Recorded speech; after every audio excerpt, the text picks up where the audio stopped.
Welcome to the Manna at the Tap podcast, where we can journey together for spiritual nourishment. I'm Gloria, your fellow traveler on this path, here to share insights and interpretations that can fuel our spiritual growth. Let's embark on this journey of discovery and reflection together. Today, on this fifth week after Pentecost, Wednesday, June the 26th, 2024, the lectionary text is Mark chapter 6, verses 45 to 52. The opening verses of Mark 6 find Jesus in his local synagogue on a Sabbath teaching the people while they are wondering how this local carpenter has so much wisdom and is performing miracles. They are turned off and take offense at Jesus. He just told them that prophets are not honored in their hometown or among their relatives. Jesus was amazed at their lack of faith. Then Jesus sent out his disciples, giving them authority over impure spirits. They preached, and many people were healed. And then, following that, there was the news of John the Baptist being beheaded on the orders of King Herod. Jesus was about to send his disciples away to a solitary place, but he saw a large crowd and he had compassion for them because they were like sheep without a shepherd. He taught them and then he fed them.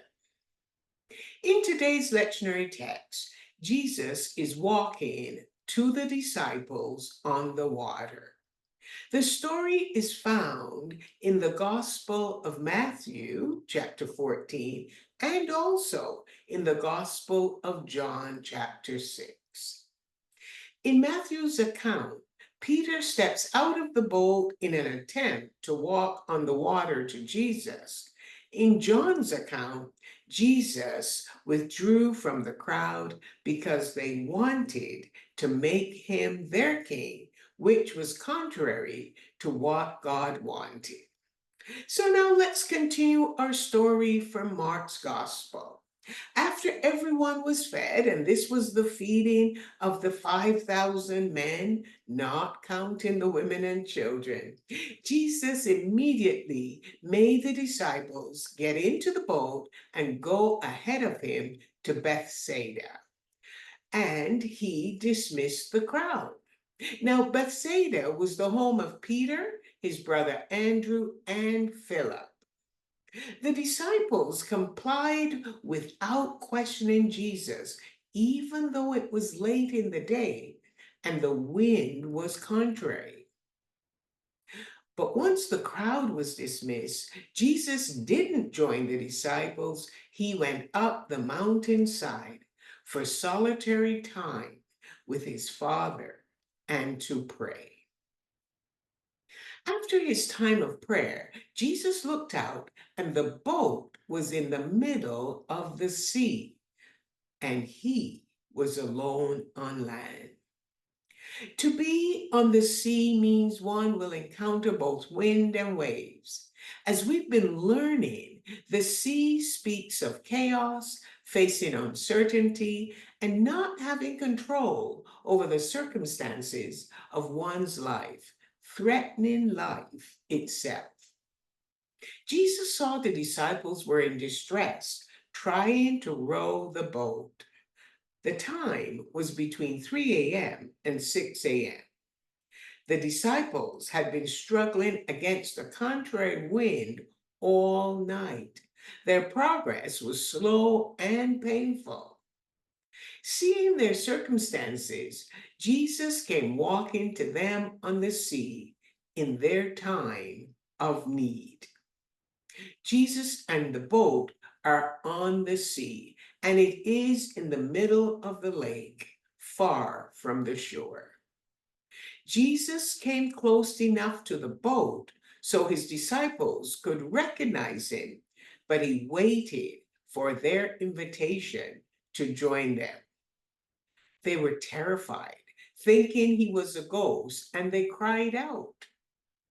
The disciples saw Jesus walking on the water, and even though they were afraid, they cried out. There is a lesson here for us. When we are on the sea of life, struggling in the middle of the darkness of night, Jesus will come close enough for us to recognize him. But we must choose if we will call out to him.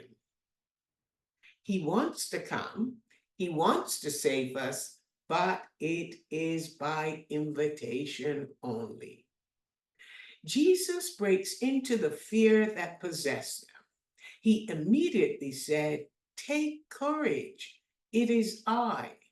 Don't be afraid."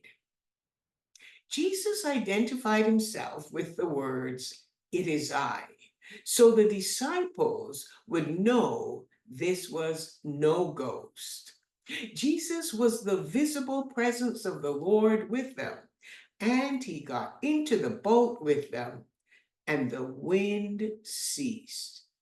They were utterly amazed.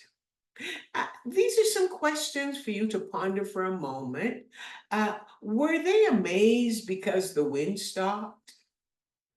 Were they surprised because Jesus came to them and got into the boat with them?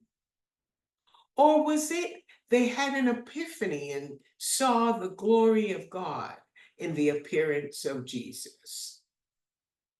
This all occurred in the middle of the sea at the dawn of a new day. You don't have to try and answer all of those questions. Maybe in our recap on Saturday, we might reponder these questions. Now, the disciples needed to understand the miracle of the loaves that Jesus had blessed and then fed the people. They had participated in the feeding by distributing the bread, but Mark tells us in his gospel, on the inside, the disciples' hearts were hardened. Their own experience of being alone, struggling on the sea in the darkness of night, taught them a lesson that we can also learn. Jesus sees our need.